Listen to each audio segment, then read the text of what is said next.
Coming up on this month's episode of Your Edmond, we're talking about the Edmond Electric Open House that happens every year in October during Public Power Week. There's also a new Edmond Way series over the Edmond Police Station. And Dave will be at the annual Cardboard Boat Regatta at Arcadia Lake this month for a new Out and About. Let's start the show.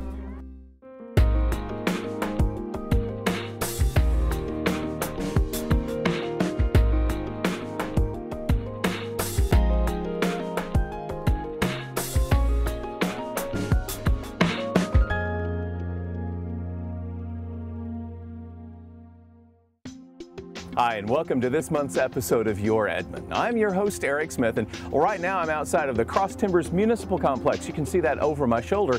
We're located just off I-35 in Covell.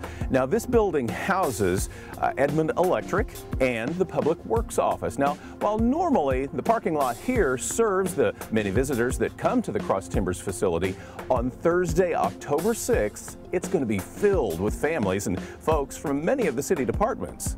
This is where they hold the annual Edmond Electric Water Resources and Public Works Open House. If you've ever attended the event, you know what an exciting and fun place this can be. If you've never been here, well, here's a look at why you and the family should come. For over 100 years, Edmond Electric has provided electricity to our community.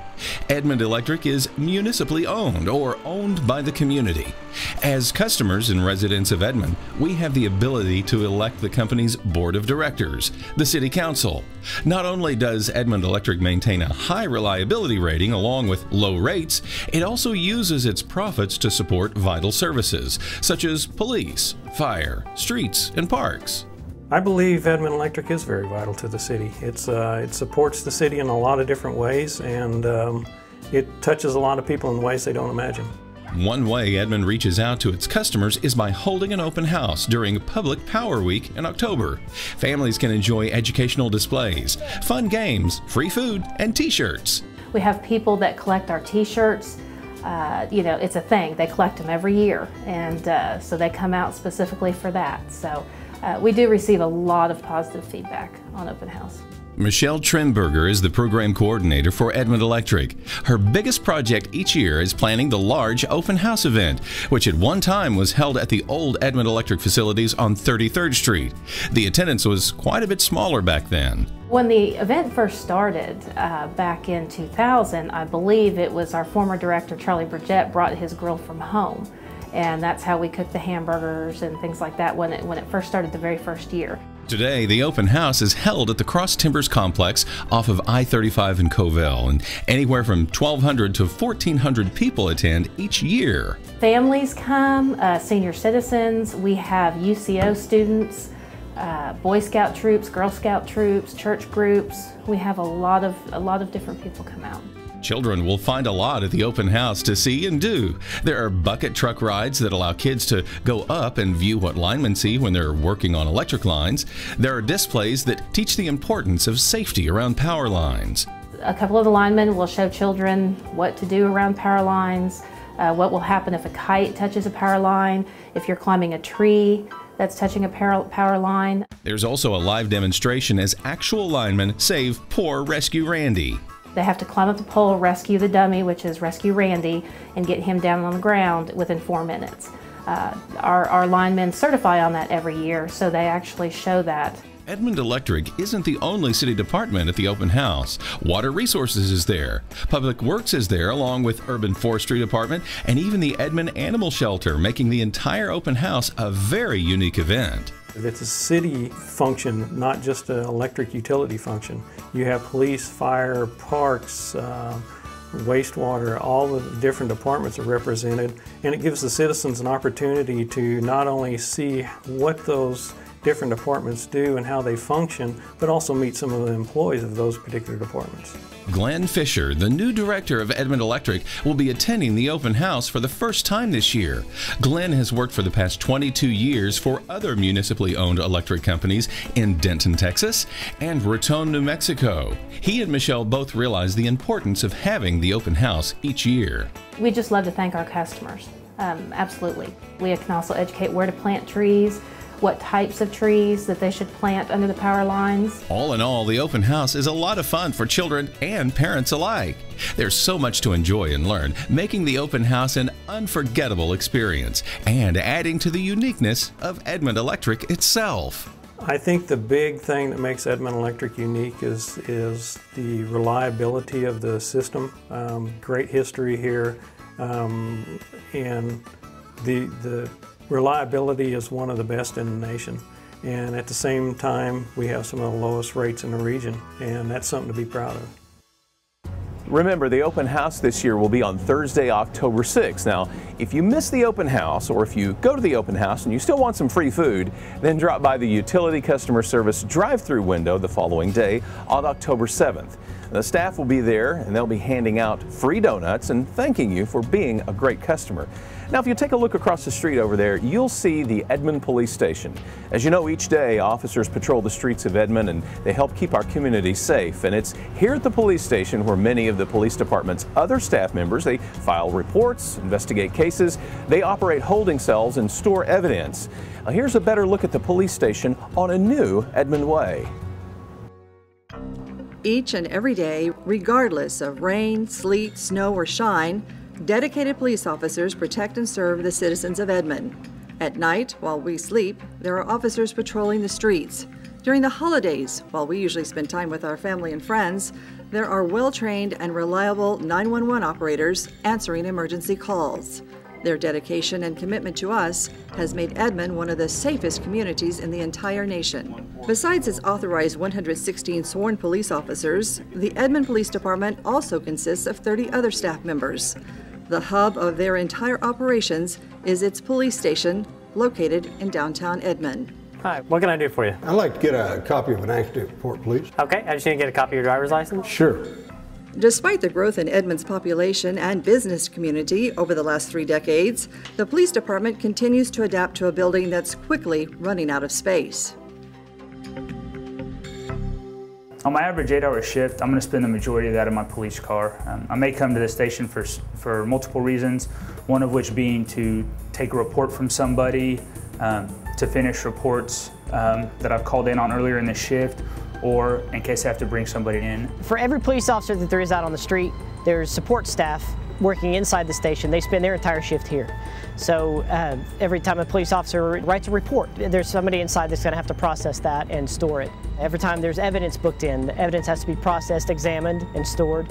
It is becoming more and more of a challenge to accomplish all of this as space inside the station is diminishing. All of those areas are staffed, but we are at 100% capacity. So in evidence, the evidence lockers, we have 100% capacity in there. Our records management area is at 100% capacity. In 2010, a performance study of the police department was conducted by ICMA, the International City-County Management Association. What we learned from that study was that our police department is very professional, very customer friendly, very community service oriented.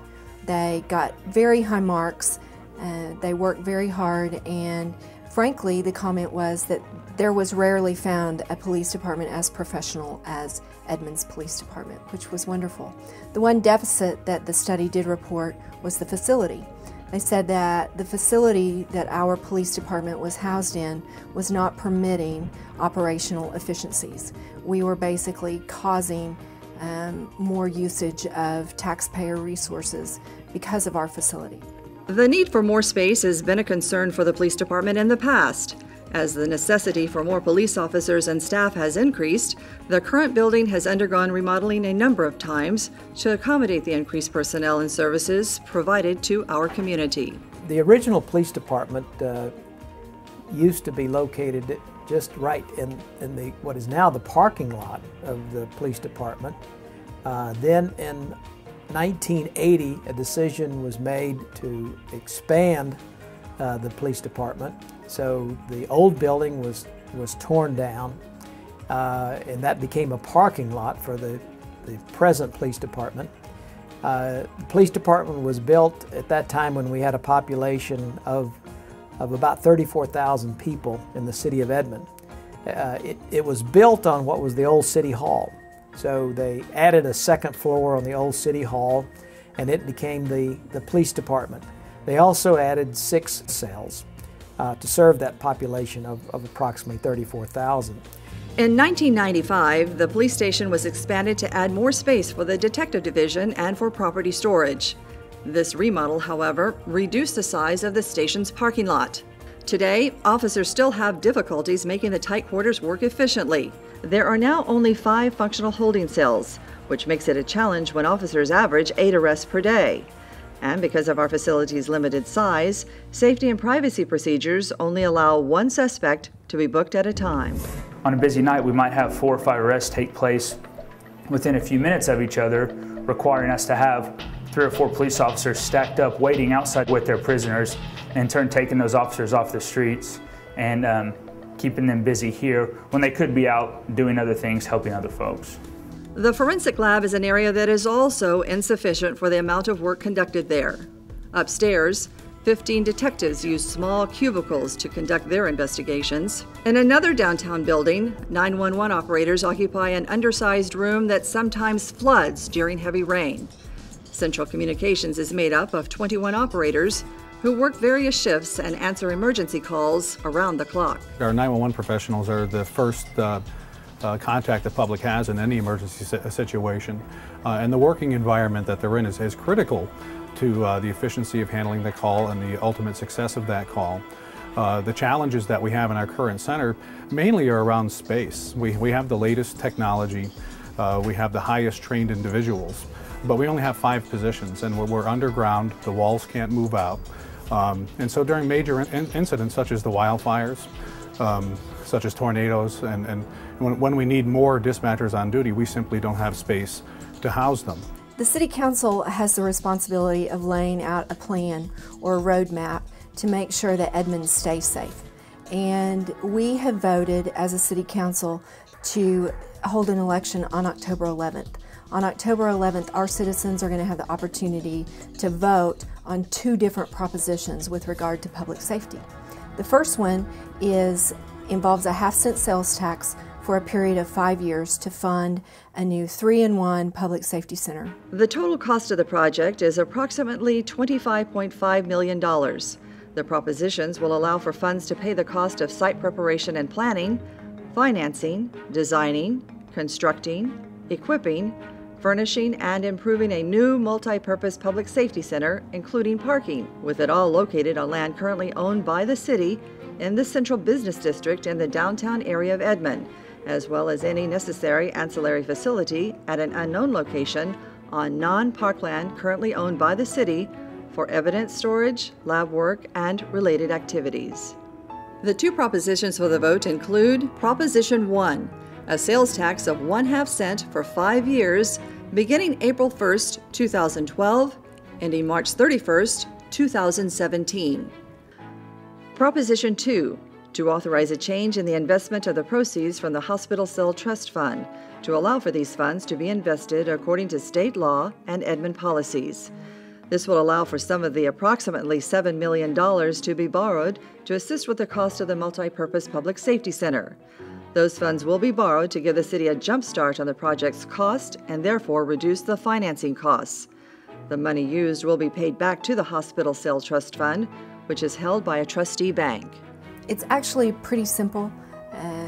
One relates to the other, and our citizens are going to get to tell us whether they like this plan or not. And I hope that everyone will get out and vote and use their voice to decide whether or not they like this roadmap. Hi, I'm Dave Derringer, and I'm out here at Arcadia Lake doing the 2011 Cardboard Boat Regatta. Go Vikings! What's your favorite part of the farmer's market? What'd you do at summer camp this year? Hey, what do you love most about this park?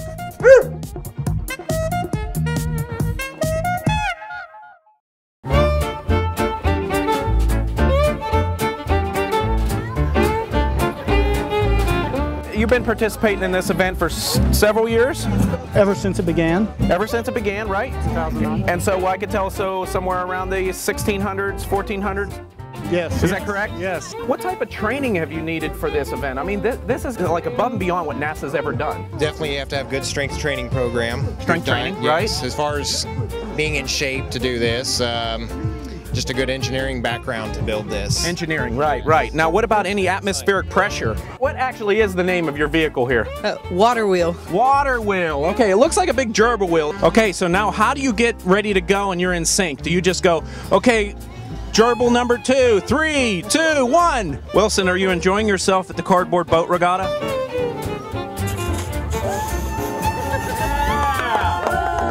How long did it take you to build this thing? We got about 60 hours in it total. 60 hours? 60 hours. Oh my gosh, dude. And how many cans of paint? I think we went through about 5 gallons. 5 gallons of paint. 5 gallons of paint, a lot of duct tape. And we learned a lot the first time out.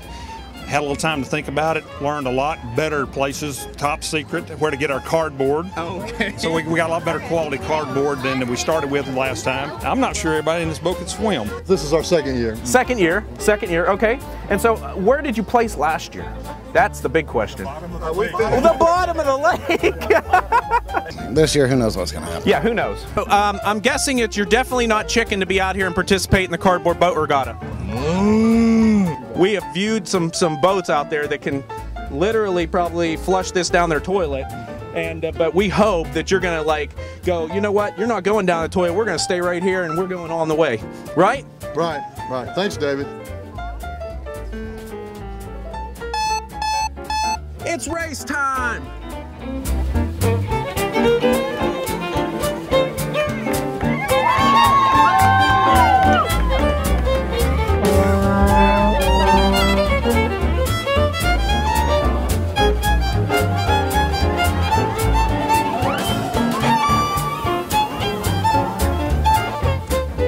So let's take a look and see who's winning this race.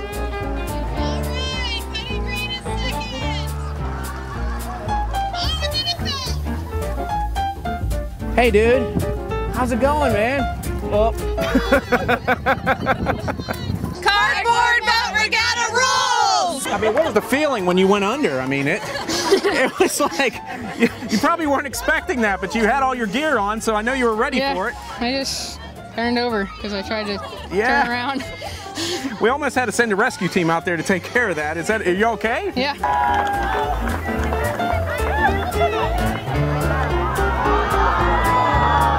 It looks like this might be the last year for our space shuttle program.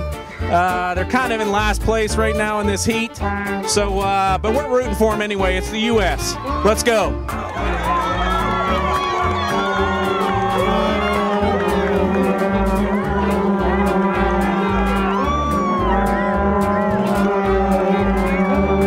Oh, their oar broke. His oar broke.